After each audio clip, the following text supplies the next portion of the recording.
What really mess people up about you, particularly haters or very critical people, toxic people, narcissistic people, what really messed them up with you is your ability to stop apologizing for being you. It's interesting because people want to do everything that they can to micromanage the highest version of you. They want you to fit into their expectations of what and who they think that you should be. But it's something that happens when you're able to just be in your own energy because you know exactly who you are, and you no longer have to go through life tiptoeing and walking on glass and scared to move, because you have been through so much that you're able to just be still and stand in your own energy and stop apologizing for being you. That is so liberating and so profound when you stopped apologizing. I mean, you have literally embraced the epitome of say less.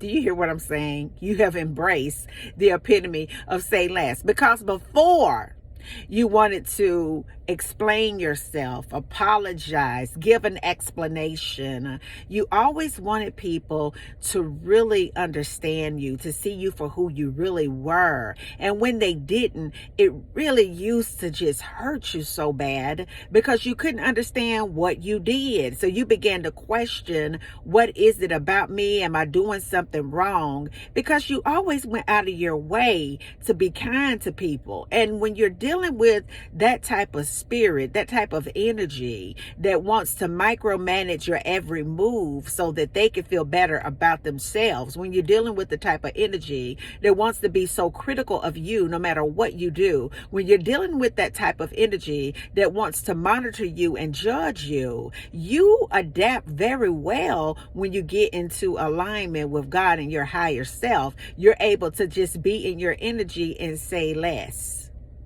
Then the questions come, what's going on?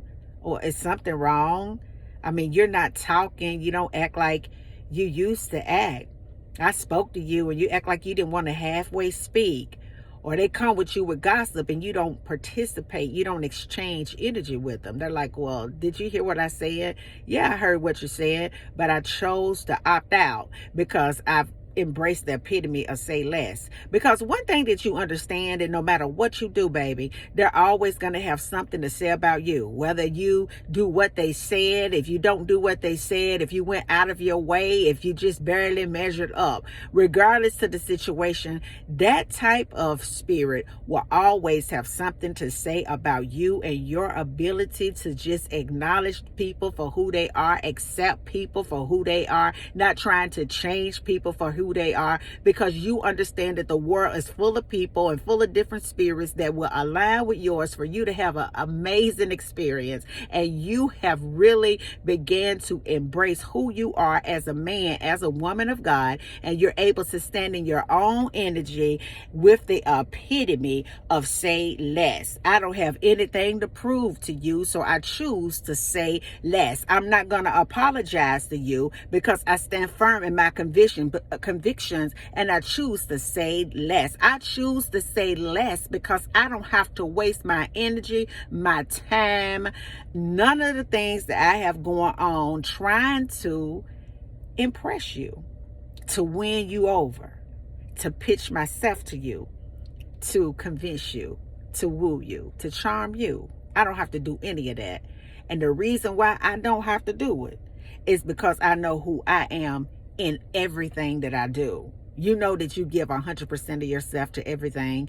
You know exactly who you are. You know what your intentions are. You know that you all about God and his business. You know that you are a game changer. You know that everything is working out in your favor. You know that you have everything already connected to you. So why would you go out of your way trying to convince folks to get behind your back and gossip and talk about you, or plot against you, conspire against you, are just so jealous and envious of you? Why would you go out of your way And why would you apologize? Have you ever been in the company of somebody that always do wrong, but they sit there on the edge of their seats waiting on you to just sacrifice yourself and apologize? I mean, they did everything. They threw stones, talked about you, tried to gaslight you to make you feel like you were the problem. But then when you didn't say a word and you embrace the epitome of say less because you understand the power that you possess, then they want to sit there and look at you on the edge of their seat waiting on the apology that they'll never get. Baby, they can wait until Jesus come back. They'll never get that apology